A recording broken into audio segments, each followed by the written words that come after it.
Isang mapagpalang araw sa inyong lahat. Maraming salamat sa patuloy ninyong pagsubaybay at pagsuporta sa bawat kwentong ibinabahagi ko rito sa mga kwento ni Angelina. Ang inyong suporta at mga komento ay nagbibigay sa akin ng inspirasyon upang magpatuloy sa paglikha ng mga makabuluhang kwento. Sana ay patuloy ninyong samahan si Angelina sa bawat yugto ng kanyang mga kwento.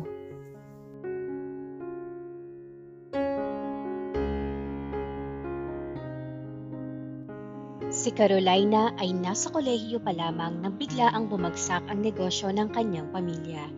Para maiahon niya ang palubog na negosyo, kailangan niyang maghanap ng taong makakatulong sa kanya. Kilala na niya si Mayor Marco dahil anak ito ng isang kaibigan ng kanilang pamilya. Dahil dito, nagpasya si Carolina na lumapit kay Mayor Marco upang humingi ng tulong. Umaasang siya ang makakatulong sa kanilang pamilya na makabangon mula sa krisis. Madilim ang paligid sa loob ng mansyon ng pamilya De La Vega, hindi dahil sa oras, kundi dahil sa bigat ng problemang bumabalot sa kanila. Sa isang iglap, ang negosyong itinayo ng kanyang ama sa loob ng 3 dekada ay gumuho, nilamon ng utang at mga kasosyong nagtraidor. Si Carolina, na nasa huling taon na sana ng kolehiyo, ay nakaupo sa harap ng kanyang study table, nakatingin sa mga papeles na nagtatakda ng katapusan ng kanilang marangyang buhay. Wala na siyang ibang malalapitan. Ang mga kaibigan, kusa ng umiwas. Ang mga kamag-anak, nagbubulag-bulagan. Kailangan ko ng tulong, bulong niya sa sarili, habang ang mga mata ay nakatuon sa litrato ng isang lalaking kilala ng kanyang ama, si Mayor Marco Fontanilla. Si Marco ay anak ng matalik na kaibigan ng kanyang ama, ngunit kilala ito sa buong probinsya bilang isang lalaking may bakal na prinsipyo at malamig na puso. Ang kanyang pangalan ay kasing kahulugan ng kapangyarihan. Kinabukasan, bit-bit ang lahat ng lakas ng loob na natitira. Tinungo ni Carolina ang munisipyo. Ang bawat hakbang niya sa pasilyo ay tila isang paglakad patungo sa bitayan. Nang buksan niya ang malaking pinto ng opisina ni Mayor Marco, sinalubong siya ng isang matalim at mapanuring tingin mula sa lalaking nakaupo sa likod ng isang mahogany desk. Carolina, malamig na tawag ni Marco sa kanyang pangalan. Ang boses nito ay nagdala ng kilabot sa kanyang kalamnan. Hindi nagpaligoy-ligoy si Carolina. Lumuhod siya, hindi sa paanan ng lalaki, kundi sa harap ng katotohanan kailangan niya ang tulong nito. Mayor, nakikiusap ako. Iligtas niyo ang kumpanya namin. Kahit ano, gagawin ko. Tumayo si Marco at dahan-dahang lumapit sa kanya. Ang bawat tunog ng sapatos nito ay parang martilyong tumutuktok sa kanyang dibdib. Huminto ito sa harap niya, yumuko, at hinawakan ang kanyang baba upang itingin siya ng diretso sa mga mata. Gusto mo ng tulong, Carolina? Tanong ni Marco sa boses na puno ng awtoridad. Tutulungan kita. Ililigtas ko ang pamilya mo sa bangkarote. Ibabalik ko ang lahat ng nawala sa inyo. Napangiti si Carolina, ngunit nabura ang saya nang ituloy ni Marco ang kanyang sinabi. Pero may kapalit. Sa paningin ng buong bayan, kailangan nating magpakasal. Hindi ako pwedeng maging mayor na walang katawag na asawa sa susunod na eleksyon. Ikaw ang magiging mukha ng aking administrasyon at sa harap ng publiko, ikaw ang aking asawa. Nanlaki ang mga mata ni Carolina. Isang kasunduan? Isang kontrata, sagot ni Marco habang bumabalik sa kanyang upuan. Pumirma ka at bukas din iaayusin ko ang problema ng iyong pamilya. Tumanggi ka at hayaan mo ang inyong kumpanya ay maglaho na parang bula. Sa gitna ng katahimikan, naramdaman ni Carolina ang pagbitak ng kanyang puso. Ito na ang simula ng pagkakakulong niya sa mundo ng kapangyarihan. Isang mundong hindi niya kailanman inakalang papasukin niya bilang asawa ng lalaking kinatatakutan ng lahat. Ang opisina ni Mayor Marco ay nababalot ng nakakasakal na katahimikan. Sa ibabaw ng malapad na mesa, nakalatag ang isang dokumentong babago sa takbo ng buhay ni Carolina, isang kontrata ng kasal. Pinibigyan kita ng 5 minuto para pag-isipan, wika ni Marco habang nakapako ang tingin sa mga bintanang yari sa salamin.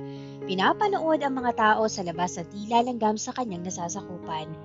Nanginginig ang mga kamay ni Carolina habang hinahawakan ng ballpen.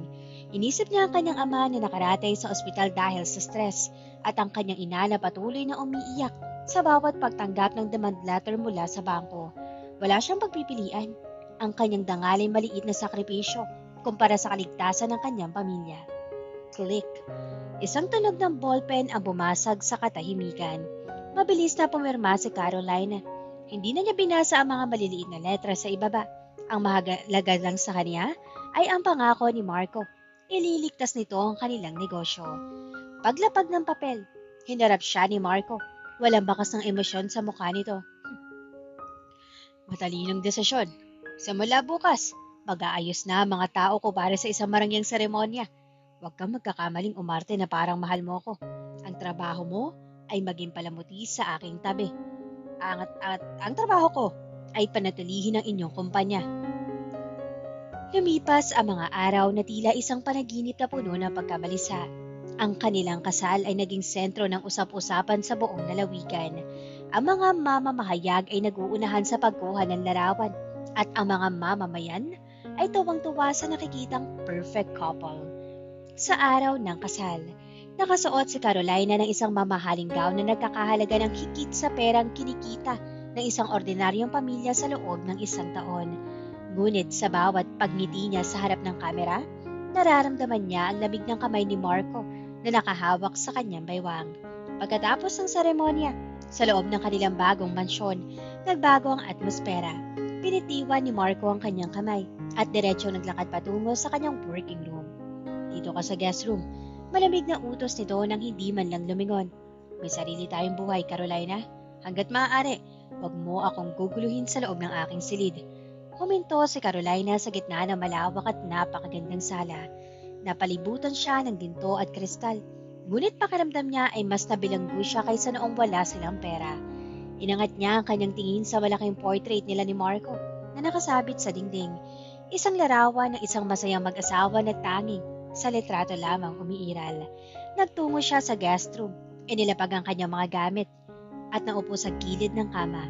Sa unang gabi niya bilang the mayor's wife, napagtanto ni Carolina na ang kasunduang ito ay hindi lamang tungkol sa negosyo.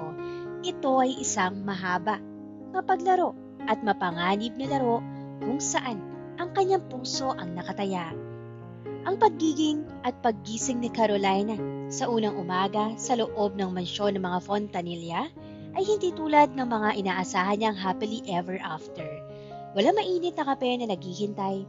Walang lambing, tanging ang malawak at malamig na dining room lamang kung saan nakaupo si Marco, abala sa pagbabasa ng mga ulat ng gobyerno. May schedule ka ngayong araw. Panimula ni Marco nang hindi man lang nag-aangat ng tingin. May charity luncheon sa orphanage sa tanghali at isang formal gala sa gabi para sa mga donor ng lungsod. Siguraduhin mong hindi ka mapapahiya. Ang bawat kilos mo ay refleksyon ng pangalan ko. Doon nagsimulang mapagtanto ni Carolina na ang pagiging the mayor's wife ay hindi lamang tungkol sa pagsusuot ng mamahaling gown. Ito ay isang trabaho, isang full-time job. Sa charity luncheon, naramdaman ni Carolina ang bigat ng mga mata ng mga tao. May mga mata mapanghusga, nagbubulungan tungkol sa kung paano niya nakuha ang alkalde at may mga matang naghihintay ng pagkakamali. Nahirapan siyang makisalamuha sa simula. Ang kanyang mga kamay ay nanginginig sa ilalim ng mesa habang hawak ang baso ng juice. Subalit, nang lumapit ang isang batang ulila at humingi ng tulong para sa kanilang nasirang bubong, nakita ni Carolina ang sarili sa kalagayan ng bata. Ang takot na mawala ng matitirhan. Nawala ang kanyang kaba. Lumuhod siya, hindi para sa kapangyarihan gaya ng ginawa niya sa opisina ni Marco, kundi para makipantay sa antas ng bata. Kinausap niya ang mga staff ng orphanage ng may katapatan at malasakit. Hindi niya alam. Sa di kalayuan, pinapanood siya ni Marco. Noong gabi naman sa formal gala, isang socialite ang sinubukang ipahiya si Carolina sa pamamagitan ng pagtatanong tungkol sa mga isyong politikal na wala siyang alam. Pasensya na, sagot ni Carolina na may kalmadong ngiti. Marahil ay mas eksperto kayo sa politika kaysa sa akin. Ngunit kung nais ninyong pag-usapan kung paano natin mapapabuti ang kalidad ng edukasyon sa ating mga pampublikong paaralan, nandito ako para makinig. Tumahimik ang paligid. Ang talino at grace ni Carolina ay pumukaw sa atensyon ng mga bisita. Pagbalik nila sa mansyon, Sandaling huminto si Marco sa harapan ni Carolina. Hindi ka napahiya kanina? Maikling kwento ni Marco. May kakaibang kislap sa kanyang mga mata na hindi pa nakikita ni Carolina noon. Ipagpatuloy mo yan. Pagtalikod ni Marco, napahinga na malalim si Carolina. Nalaman niya na ang mundo ng politika ay mabangis. Ngunit unti-unti niyang natututunan kung paano maging isang mandirigma at hindi lang basta isang manika na nakapaskil sa pader ng mansyon. Ang mga sumunod na linggo ay naging rutina para kay Carolina. Magising ng maaga, magbihis ng elegante at harapin ang mga tao ng may ngiti. Ngunit sa likod ng bawat event, nararamdaman ni Carolina ang isang malaking puwang sa pagitan nila ni Marco. Si Marco ay nananatiling misteryoso at abala sa kanyang mga trabaho bilang alkalde. Isang gabi, malakas ang buhos ng ulan. Dahil sa sunod-sunod na pagpupulong, huli na makauwi si Marco. Nang pumasok si Carolina sa study room upang dalhan ito ng tsaa, nakita niya ang alkalde na nakasandal sa kanyang upuan. Nakapikit ang mga mata at bakas ang labis na pagod sa kanyang muka. Sa unang pagkakataon, hindi niya nakita ang mayor na kinatatakutan ng bayan. Ang nakita niya ay isang lalaking pasan ang bigat ng mundo. Isang lalaking mukhang naghahanap ng kapayapaan. Nangawakan ni Carolina ang noo ni Marco. Napakurap ito at napadilat. Mainit ang katawan ni Marco. May lagnat ka. Malambot na sabi ni Carolina. Ayos lang ako. Sagot ni Marco. Pilit na tumatayong ngunit halos matumba. Agad siyang sinalo ni Carolina at inalalayan patungo sa kanilang kama. Sa loob ng gabing iyon, kinalimutan ni Carolina ang kanilang kontrata. Kumuha siya ng bimpo at plangganita ng tupit at matiyagang pinunasan ng noo at braso ni Marco. Habang ginagawa niya ito, hindi niya maiwasang mapansin ang mga pilat sa balikat nito, mga marka ng nakaraang sakripisyo. Bakit mo ginagawa ito? Paos na tanong ni Marco habang nakatingin ng diretso sa mga mata ni Carolina. Hindi mo kailangan maging mabait. Wala tayo sa harap ng kamera. Tumingin si Carolina sa kanya ng may katapatan. Hindi ako nagpapanggap, Marco. Tao ka at kailangan mo ng kalinga. Hindi porket asawa mo ko sa papel ay hindi na ako pwede mag-alala. Sa sandaling iyon, ang malamig na tingin ni Marco ay lumambot. Hinawakan niya ang kamay ni Carolina na nakalapat sa kanya noo. Sa unang pagkakataon, hindi binawi ni Marco ang kanyang kamay. Ang init ng katawan ni Marco ay nagdulot ng kakaibang kaba sa dibdib ni Carolina. Isang kaba na hindi dahil sa takot, kundi dahil sa isang damdaming unti-unti nang nagbubukas sa kanyang puso. Nang makatulog si Marco, hindi umalis si Carolina sa tabi nito. Pinanood niya ang paghinga ng lalaki at napagtanto niya sa likod ng bawat maskara ng kapangyarihan at pagiging matapang, si Marco ay isang lalaking uhaw sa tunay na pagmamahal. Bagay na matagal na niyang kinalimutan. Ang mga sumunod na araw ay naging mapayapa, ngunit ang katahimikan ay madalas na sinusundan ng bagyo. Isang umaga, bumungad ang balita sa lahat ng pahayagan at social media. Mayor Marco Fontanilla at ang peking kasal. Isang kontrata para sa eleksyon? Isang dokumento. Ang mismong kontratang pinirmahan ni Carolina ay na-leak ng kanyang mga kalaban sa politika. Ang mga headline ay malupit. Inakusahan si Marco ng panloloko sa taong bayan at si Carolina naman bilang isang babaeng nagbebenta ng dangal kapalit ng pera. Sa loob ng mansyon, tensyonado ang atmosfera. Galit na galit si Marco. Paano ito nakalabas? Sino ang nakakaalam ng tungkol sa kontrata? Sigaw niya habang naglalakad ng pabalik-balik sa sala. Nanatiling kalmado si Carolina, bagaman durog ang kanyang puso sa mga panlalait na nababasa niya sa internet. Lumapit siya kay Marco at tinawakan ang braso nito upang pahupain ang galit. Marco, hindi na mahalaga kung sino gumawa nito. Ang mahalaga ano ang gagawin natin. Kailangan nating mag-press conference. Sagot ni Marco. Ang boses ay puno ng frustration. Pero anong sasabihin natin? Kung aaminin nating peke ito tapos ang karir ko. Kung magsisinungaling tayo at nabuking, mas malala ang kahihinatnan. Tumating ang oras ng press conference. Punong-puno ang hall ng mga mamamahayag na gutom sa sagot. Nagtumayo si Marco sa podium. Kitang-kita ang pag-aalangan sa kanyang mga mata. Ngunit bago pa man siya makapagsalita, humakbang si Carolina at tumayo sa tabi niya. Kinuha ni Carolina ang mikropono. Hindi namin ikakaila na nagsimula kami sa isang kasunduan.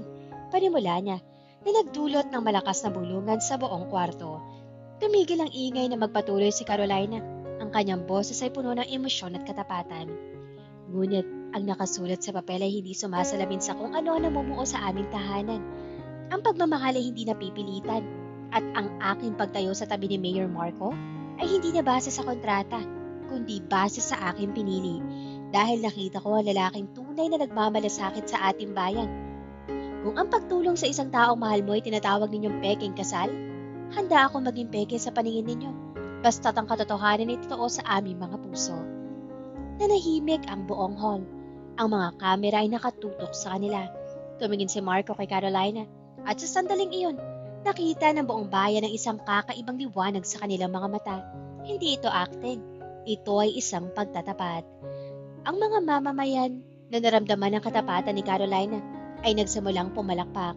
Ang iskandalong dapat sana ay wawasak sa kanila ay naging mitya ng mas malalim na pagtanggap ng publiko sa kanilang mag-asawa. Na makalabas sila ng hall, huminto si Marco at tiningnan si Carolina. Bakit mo ginawa yon? Iniligay mo ang sarili mo sa alanganin. Ngumiti si Carolina na mapait ngunit matamis. Dahil totoo naman, Marco, hindi na peke ang nararamdaman ko. Pagtalikod ni Carolina, hindi niya napansin ang pagbabago sa ekspresyon ni Marco. Isang pagbabagong hudyat na ang kanyang mahigpit na paghawak sa puso ay tuluyan na rin bumibigay. Isang linggo matapos ang matagumpay na press conference, nagsagawa ang administrasyon ni Marco ng isang charity mission sa mga liblib na baryo sa kabundukan ng probinsya. Ito ay isang pagtatangka ni Marco na ipakita sa publiko ang tunay na serbisyo ng kanyang administrasyon. Habang pauwi na sila sa dapit hapon, biglang bumuhos ang malakas na ulan na sinabayan ng matinding fog. Dahil sa pagguho ng lupa sa pangunahing daan, napilitan silang lumiko sa isang makitid na shortcut. Ngunit dahil sa putik, sumadsad ang sasakyan at hindi na umabante. Walang signal. Naiinis sa bulong ni Marco habang tinitingnan ng kanyang cellphone. Kailangan natin maghanap ng masisilungan. Sa gitna ng ulan at kadiliman, nakakita sila ng isang maliit at abandonadong kubo. Walang kuryente. Tangi ang liwanag ng isang kandilang nahanap nila sa loob ang nagbibigay ng kaunting init. Basang-basa silang dalawa at nanginginig sa lamig. Dito ka muna, utos ni Marco. Naganap siya ng mga tuyong kahoy sa gilid ng kubo at nagsindi ng maliit na apoy sa gitna. Sa liwanag ng apoy, naupo silang dalawa ng magkaharap. Ang tensyon ay ramdam na ramdam, ngunit wala ang bigat ng politika. Sa pagkakataong ito, si Marco at si Carolina lamang sila. Salamat, mahinang sabi ni Carolina habang pilit na pinatutuyo ang kanyang buhok. Alam kong ayaw mong nandito tayo pero salamat dahil hindi mo ko iniwan. Tumingin si Marco sa kanya at sa pagkakataong ito, hindi malamig ang kanyang mga mata. Carolina, sa totoo lang, sa mula noong araw na ipinagtanggol mo ko sa harap ng press, hindi na kita maituring na asawa sa kontrata lang. Ang totoo, natatakot ako. Natatakot saan? Tanong ni Carolina, ang kanyang boses ay halos pabulong. Natatakot ako na baka sa huli, mapagtanto niyo mong hindi mo talaga ako gusto. Na ang lahat ng ito ay dala lang ng awa sa aking sitwasyon. Lumapit si Carolina. Ang kanyang mukha ay ilang pulgada na lamang ang layo kay Marco. Hindi awa nararamdaman ko, Marco. Marahil ay nagsimula ito sa obligasyon. Pero habang nakikita ko ang pagod mo, ang malasakit mo sa bayan, at ang pagiging tao mo sa kabila ng iyong posisyon, natutunan kitang hangaan. At sa tingin ko, hindi lang paghanga ang tawag doon. Sa gitna ng ulan at sa loob na maliit na kubong iyon, tila huminto ang mundo. Ang pader na nakapalibot sa puso ni Marco ay unti-unting gumuho. Dahan-dahang inilapit ni Marco ang kanyang mukha at sa unang pagkakataon, ang kanilang mga labi ay nagtagpo. Isang halik na puno ng pag-aalinlangan, ngunit puno rin ng pangako. Sa gabing iyon, sa gitna ng dilim, naramdaman nila ang tunay na pintig ng kanilang mga puso na nagtatago. Hindi na sila mayor at ang kanyang asawa. Sila na ang dalawang puso naghahanap ng kanlungan sa isa't isa. Ang pagbalik ni na Mayor Marco at Carolina sa kabihasnan ay sinalubong ng isang malaking balita. Ang pagbabalik ni Vivian. Si Vivian ay anak ng isa sa pinakamayaman at pinakamakapangyarihang pamilya sa probinsya at higit sa lahat, siya ang dating kasintahan ni Marco na matagal na nawala sa bansa. Sa isang opisyal na charity ball, biglang lumitaw si Vivian. Nakasuot na napakagarang gown na tila sinasabayan ang ningning ni Carolina. Hindi nagtagal. Lumapit ito sa mesa ni na Marco. Marco, darling, you look better than ever. Wika ni Vivian na may malandi at mapangahas ng ngiti. Sabay hawak sa braso ni Marco sa harap ng maraming tao. Hindi nito pinansin si Carolina na para bang isang invisible na anino lamang. Ramdam ni Carolina ang biglang paninigas ng katawan ni Marco. Bagamat agad na inalis ni Marco ang pagkakahawak ni Vivian sa kanyang braso, ang tensyon sa hangin ay hindi maikakaila. Sa mga sumunod na araw, tila laging nakabuntot si Vivian sa bawat event ni Marco. Ginagamit ang kanyang koneksyon sa negosyo para magkaroon ng dahilan na makasama ang alkalde. Isang gabi, sa isang pribadong pagkakataon, kinausap ni Vivian si Carolina. Alam nating dalawa, Carolina, nakasal lang kayo dahil sa kontrata. Huwag kang mag-ilusyon. Si Marco ay para sa mga taong nasa antas niya. Isang simpleng babae na tulad mo ang sisira sa kanyang career. Nasaktan si Carolina, ngunit hindi siya nagpatinag. Gayunpaman, nagsimulang magtanim ng pagdududa sa kanyang isip. Sapat pa talaga ako para sa kanya? Pagdating ng gabi, sa gitna ng isang marangyang gala kung saan naroon si Vivian, nagkaroon ng pagkakataon na magkaharap ang tatlo. Sinubukan ni Vivian na ipahiya si Carolina sa pagsasabing, hindi ba nakakapagod na mag-acting ng matagal, Carolina? Masakit sa mukha, lagi nakangiti kung peke naman ang lahat. Bago pa man makasagot si Carolina, isang matapang na hakbang ang ginawa ni Marco. Sa harap ng lahat ng mga elite na panauhin at ni Vivian, hinawakan ni Marco ang baywang ni Carolina at hinila ito papalapit sa kanya. Tiningnan niya si Vivian ng diretsuhan na may malamig at autoratibong boses. Vivian, baka may mali sa iyong impormasyon. Wika ni Marco. Ang babaeng nasa tabi ko ay hindi acting. Siya ang aking asawa, ang aking gabay, at ang tanging babaeng nais ko makasama sa aking buhay. Kung ang tingin mo sa aming pagmamahalan ng isang laro, marahil na hindi mo na kailangan pang dumalo sa aking mga programa. Natahimik ang buong bulwagan. Namutla sa Vivian sa kahihiyan at agad na lumisan. Sa sandaling iyon, naramdaman ni Carolina ang init ng pagtatanggol ni Marco. Isang pagtatanggol na hindi nabase sa obligasyon, kundi sa isang matibay na pag-ibig. Ang banta ng mga kalaban sa politika ni Marco ay hindi natapos sa mga chismis. Isang gabi, matapos ang isang matagumpay na pagpupulong, habang binabaybay ng sasakyan ni Marco at Carolina ang madilim na kalsada pabalik sa mansyon, biglang may mga sasakyang humarang sa kanila. Bang! Bang! Sunod-sunod na putok ng baril ang yumanig sa gabi. Basag ang salamin ng sasakyan. Agad na niyakap ni Marco si Carolina at itinago ang ulo nito sa kanyang dibdib. Ginagamit ang sariling katawan bilang kalasag laban sa mga kalaban. Yumuko ka, huwag kang titingin, sigaw ni Marco habang naglalabas ng baril ang kanyang security detail. Sa kabila ng ingay at kaguluhan, naramdaman ni Carolina ang pagtagaktak na mainit na likido sa kanyang balikat. Pag-angat niya ng kanyang muka, nakita niyang may tama si Marco sa tagiliran. Namumutla na ang alkalde. Marco! Sigaw ni Carolina. Ang kanyang boses ay puno ng takot. Mabilis silang dinala sa pinakamalapit na ospital. Habang nasa loob ng emergency room si Marco, hindi mapakali si Carolina. Dito niya na-realize na ang pagiging mayor ay posisyon lamang. Pero ang buhay ni Marco, ang pinaka-importanting bagay sa kanya. Nang payagan na siya pumasok sa recovery room, nakita niya si Marco na nakahiga, nakapikit ang mga mata at puno ng mga tubo ang katawan. Hindi napigilan ni Carolina ang kanyang emosyon. Lumapit siya ninuwakan ang kamay ng asawa. Marco, patawarin mo ko dahil matagal kong itinago na mahal kita. Umiiyak na bulong ni Carolina. Akala ko dati ay kontrata lang ang lahat pero hindi pala, Marco. Ikaw na ang buhay ko. Pakiusap. Huwag mo akong iwan. Hindi alam ni Carolina. Bagyang gumalaw ang mga daliri ni Marco.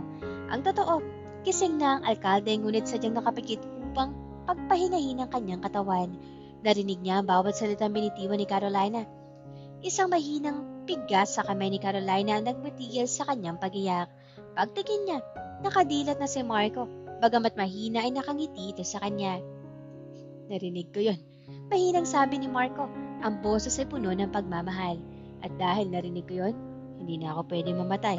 Hindi ko hahayaang mawala ang babaeng mahal ko. Sa kabila ng sakit, napangiti si Carolina. Ang pangyayaring ito ang naging mitya upang tuluyan na mabura ang anumang pag-aalinlangan sa kanilang mga puso. Ilang araw ang nakalipas mula nang makonfine si Marco sa ospital. Habang nagpapagaling ang alkalde sa kanyang mansyon, Unti-unti na nagbabalik ang sigla nito. Ngunit may isang bagay na nananatiling hindi natatapos sa kanyang isipan. Ang kontratang nagbubuklod sa kanila. Isang gabi, habang nagbabasa si Carolina ng libro sa veranda, lumapit si Marco. Hindi na ito gumagamit ng saklay. At bagamat may bakas pa ng panghihina, ang mga mata nito ay punong-puno ng determinasyon. Carolina, tawag ni Marco. Inilabas ito mula sa kanyang bulsa ang isang kubasing folder. Ito ang kopya ng kontrata na pinirmahan ni Carolina noong una silang nagtagpo. Bakit mo inilabas yan? Tanong ni Carolina na biglang kinabahan. Walang pasabi. Sa harap mismo ng kanyang asawa, punit-punit na winasak ni Marco ang papel. Ang bawat peraso ay dahan-dahang nahulog sa sahig.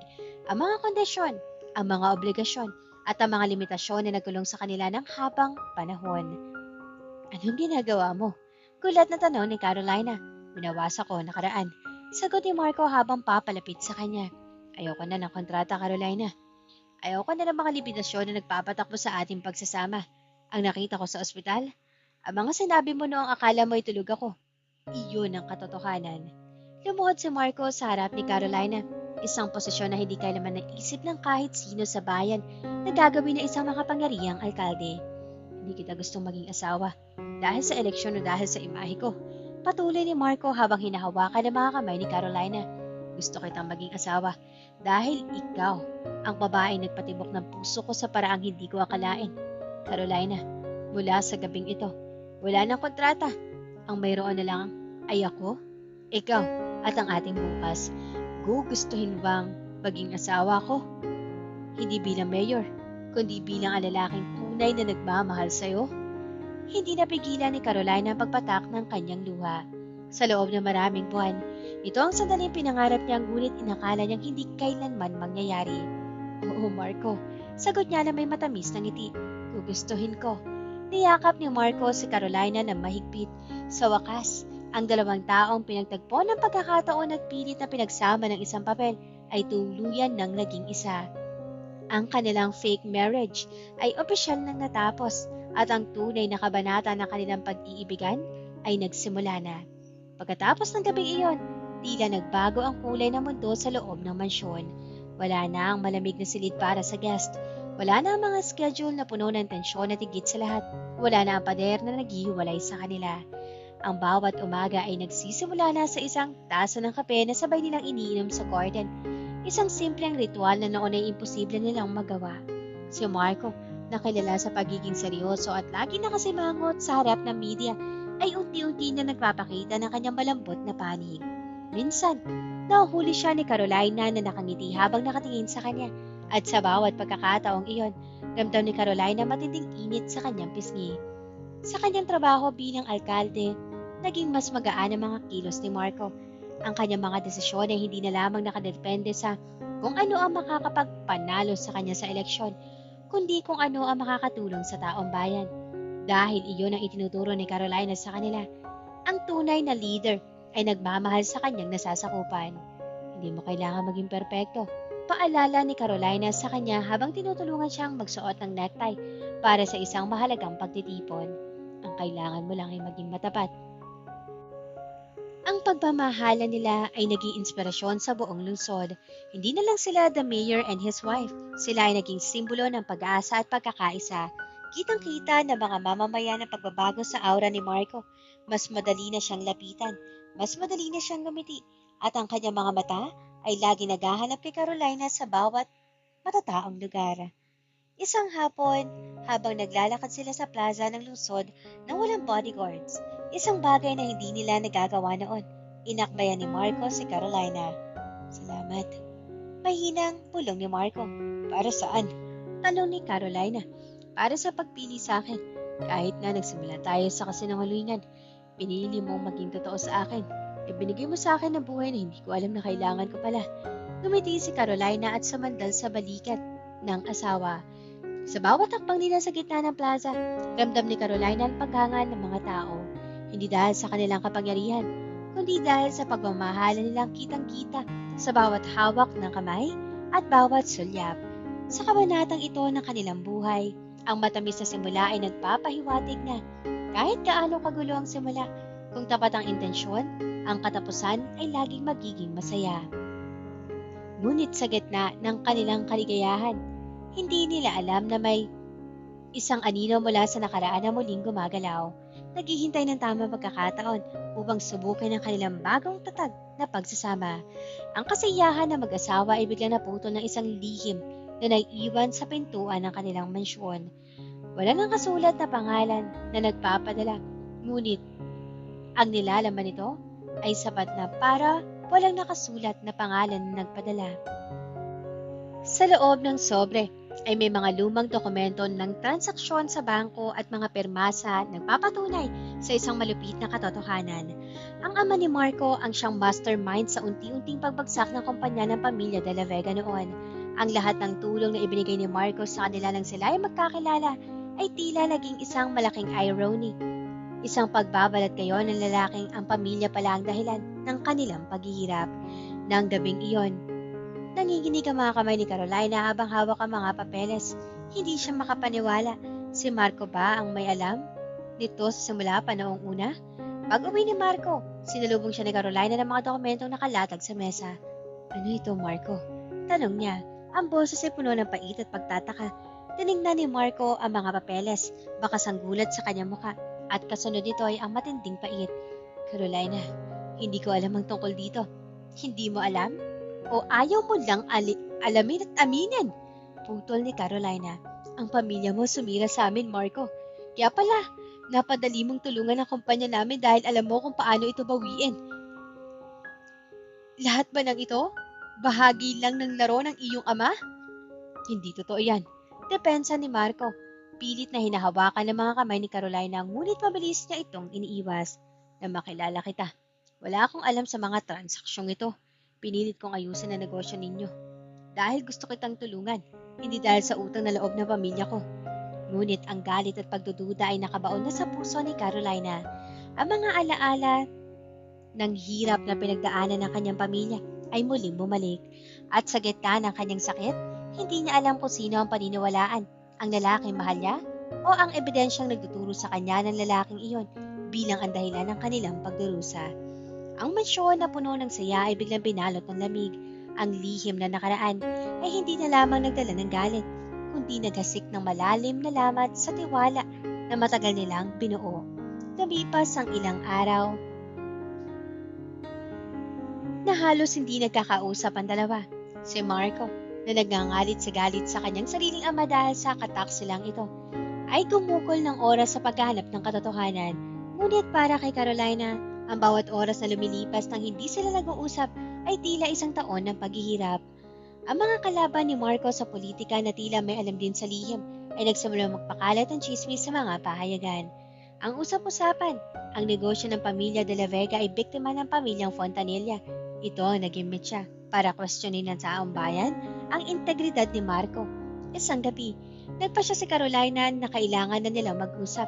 Pagdating ni Marco mula sa paghahanap ng ebidensya, sinalubong siya ni Carolina sa sala. Nahanap ko ang sagot, Carolina. Panimula ni Marco, pagod at sugatan ng dibdib. Ang ama ko, ginawa niya ang lahat ng iyon na hindi ko alam. Noong panahong iyon, nasa ibang bansa pa ako para sa aking pag-aaral. Hindi ko kailanman magugusto yung malakit ng pamilya mo. Pero Marco, umiiyak ang sagot ni Carolina. Ang sakit, ang hirap. Ang hirap isipin na ang taong mahal ko ay ang anak ng taong sumira sa buhay namin. Alam ko, mahinang sagot ni Marco habang lumalapit sa kanya. At dahil dyan, hindi ko kayang manatili rito na nakikita kitang nasasaktan. Kailangan mo mag-usip, Carolina. Kailangan mo pag-isipan kung kaya mo pa ba akong tingnan nang hindi mo naaalala ang kasalanan ng ama ko dahil sa bigat ng nararamdaman. Nagpa siya sa Carolina na lumayo muna. Umuwi siya sa kanilang dating bahay, ang lugar kung saan sariwa pa ang mga alaala ng kanilang paghihirap. Ang paglayo ni Carolina ay naging masakit para kay Marco, ngunit alam niyang ito ang kailangan ng kanyang asawa upang makahanap ng kapayapaan. Sa mga araw upang na magkahiwalay sila, ang bawat isa sa kanila ay nagmumuni-muni. Napagtanto ni Carolina na ang pag-ibig niya kay Marco ay mas matimbang kaysa sa kasalanan ng nakaraan. Ngunit sa kabilang banda, si Marco ay hindi makatulog at hindi nakakain. Ginugol ang kanyang panahon sa paghahanap ng paraan upang mabawi ang lahat na nawala sa pamilya ni Carolina. Ang pagsubok na ito ang pinakamabigat na lamat sa kanilang relasyon. Isang lamat na kailangan ng matinding pangunawa at pagpapatawad upang hindi tuluyang mabasag. Sa kabila ng distansya, hindi tumigil si Marco sa paghahanap ng paraan para itama ang pagkakamali ng kanyang ama. Gamit ang sariling ipon at mga pribadong asset na hindi hawak ng kanilang pamilya, palihim na binili ni Marco ang mga shares ng kumpanya ng pamilya de la Vega na naibenta sa auction. Hindi lamang ito basta pambili. Ito ay isang legal na proseso para mabalik ang kontrol ng kumpanya sa pamilya ni Carolina. Isang hapon, kumatok si Marco sa pintuan ng dating bahay ni Carolina. Pagbukas ng pinto, pumungad ang isang Marco na bakas ang pagod, ngunit may determinasyon sa mga mata. Carolina, hindi ko ito ginawa para bilhin ang iyong kapatawaran. Panimula ni Marco, habang may dala-dala din namang isang folder. Ginawa ko ito dahil ito ang tama. Ang kumpanya ng pamilya nyo, naibalik ko na sa inyo. Lahat ng karapatan at ari-arian ay nakapangalan na muli sa inyo.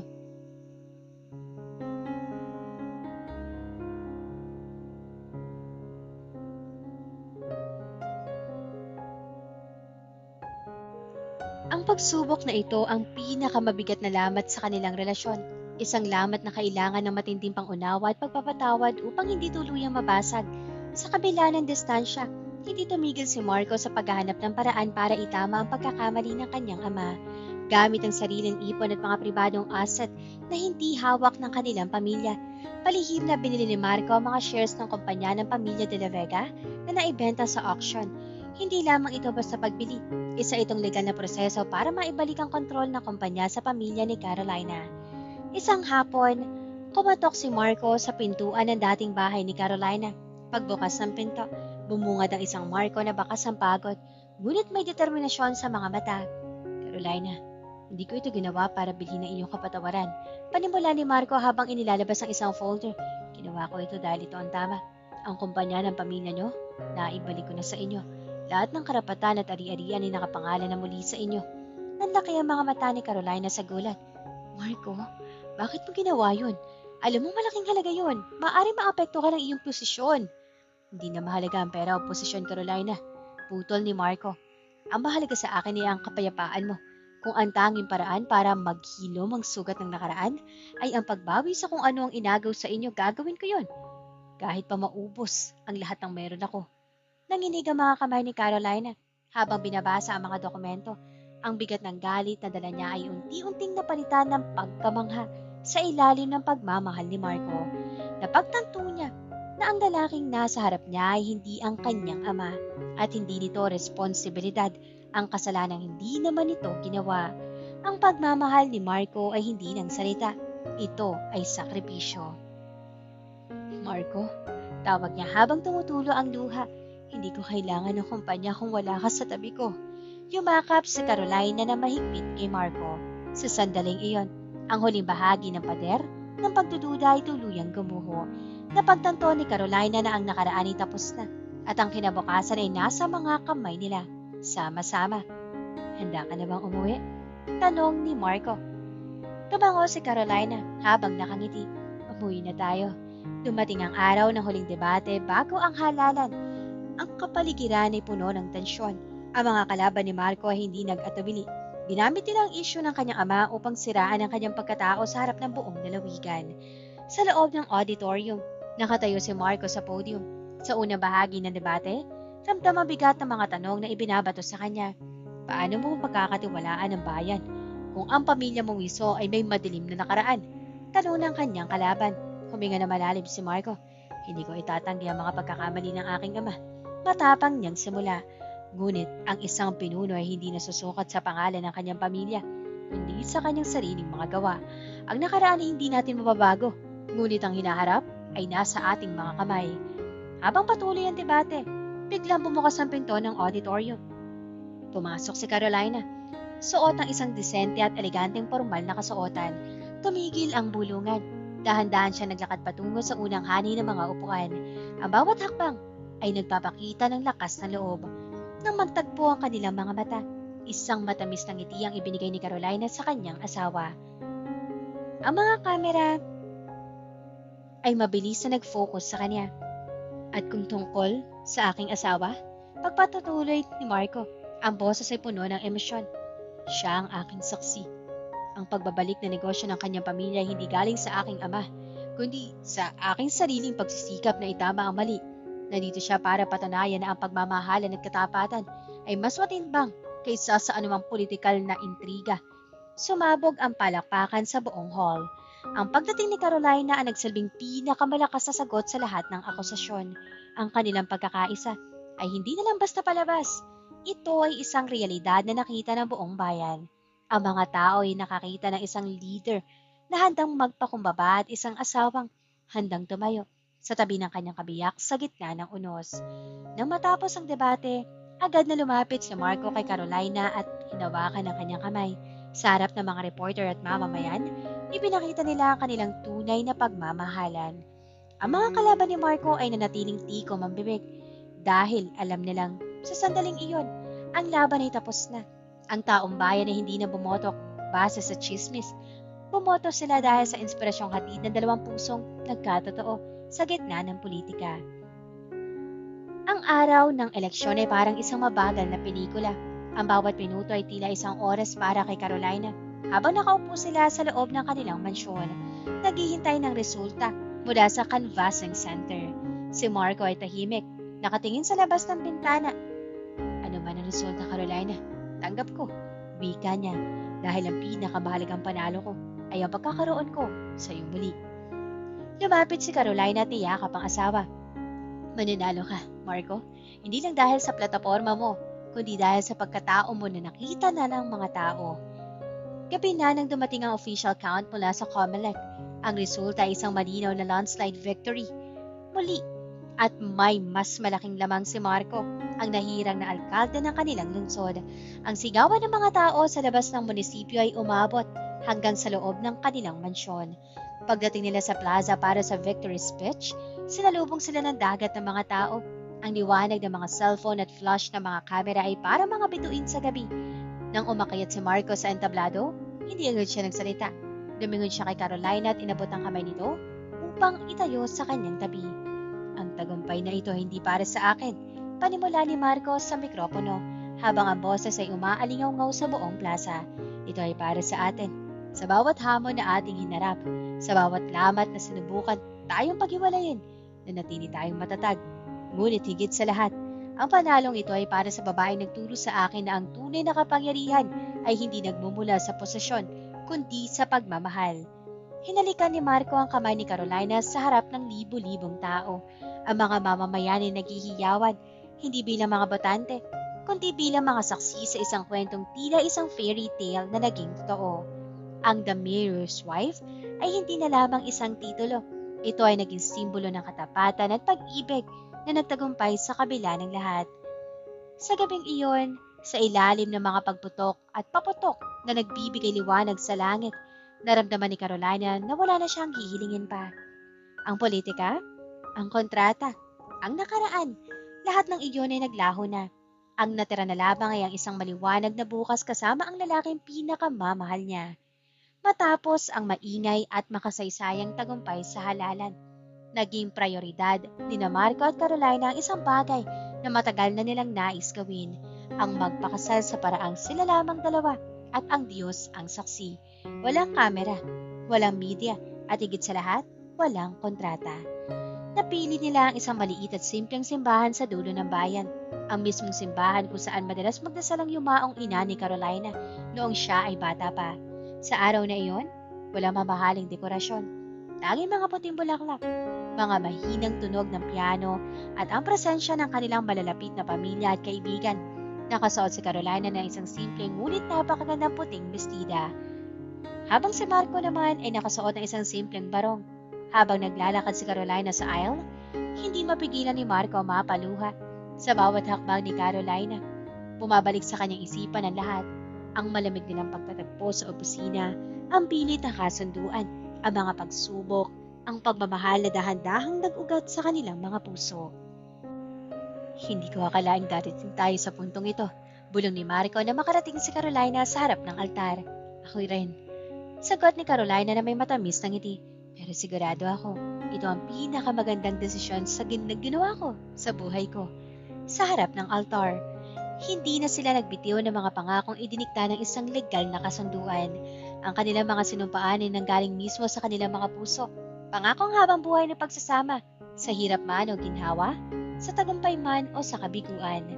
Nang ilagay ni Marco ang singsing sa daliri ni Carolina, ramdam nito ang init at katapatan ng lalaking dating kinatatakutan niya, na ngayon ay siya ng buong mundo niya. Carolina, as my wife, you are my life, my strength, and my greatest reward. Wika ni Marco bago niya hinalikan ang kanyang asawa. Sa simpleng seremonyang iyon, natapos ang lahat ng tanong tungkol sa kanilang pag-iibigan. Ito ay isang kasal na puno ng katotohanan, isang bagong simula para sa isang pamilyang binuo ng tunay at wagas na pagmamahalan. Isang taon matapos ang kanilang tunay na pag-iisang dibdib, ang ingay ng politika ay unti-unti nang napalitan ng katahimikan at ligaya sa loob ng mansyon ng mga Fontanilla. Ang gusali na noon ay tila isang malamig na bilangguan, ngayon ay napupuno na ng buhay at init. Maagang nagising si Carolina. Sa loob ng isang taon, marami ang nagbago. Hindi na siya babaeng lumuluhod para humingi ng tulong. Siya na ngayon ang unang ginang na kinagigiliwan ng bayan dahil sa kanyang mga proyekto para sa mga kababaihan at mga ulila. Ngunit higit sa lahat, siya ang babaeng nagpabago sa puso ni Mayor Marco. Habang naglalakad siya sa hardin ng kanilang tahanan, dahan-dahan niyang hinaplos ang kanyang tiyan na malinaw ng kapansin-pansin ng laki. Isang maliit na sipa ang kanyang naramdaman. Isang himala na bunga ng kanilang wagas na pag-ibig. Hindi ba dapat ay nagpapahinga ka pa? Isang boses ang narinig niya mula sa likuran. Humarap si Carolina at nakita si Marco na nakangiti. Suot ang kanyang casual na damit. Malayo sa formalidad ng kanyang trabaho. Lumapit si Marco at maingat na niyakap ang kanyang asawa mula sa likod. Sabay haplos sa kanyang tiyan. Excited na akong makita siya. Bulong ni Marco. Gusto ko maging ama na katulad ng pagmamahal na ibinigay mo sa akin. Humilig si Carolina sa balikat ni Marco. Salamat, Marco. Salamat. Dahil hindi mo pinitibo na kamay ko kahit anong simula ay puro kasinungalingan lang ang meron tayo. Salamat din sa iyo, Carolina. Sagot ni Marco habang hinahalikan ang kanyang pisngi. Dahil kung hindi dahil sa kontratang iyon, hindi ko sana nakilala ang babae magpapatibok ng puso ko ng ganito katindi. Ikaw ang pinakamagandang bagay na nangyari sa buhay ko, sa buhay nating dalawa. Sa huling eksena, tumingin ang mag-asawa sa malayo, sa bayan na kanilang pinagsisilbihan ng may katapatan. Hindi na sila mga taong nakagapos sa isang kasunduan. Sila na ang pamilya Fontanilla na binuo ng pagsubok, pinagtibay ng pagpapatawad at pinaganda ng tunay na pagmamahal. Sa kabila ng lahat ng dagok, sa kabila ng lahat ng luhang pumatak, ang kwento ni Marco at Carolina ay hindi nagtapos sa isang kontrata. Nagtapos ito sa isang pangakong habang buhay na mananatili ang kanilang pag-ibig.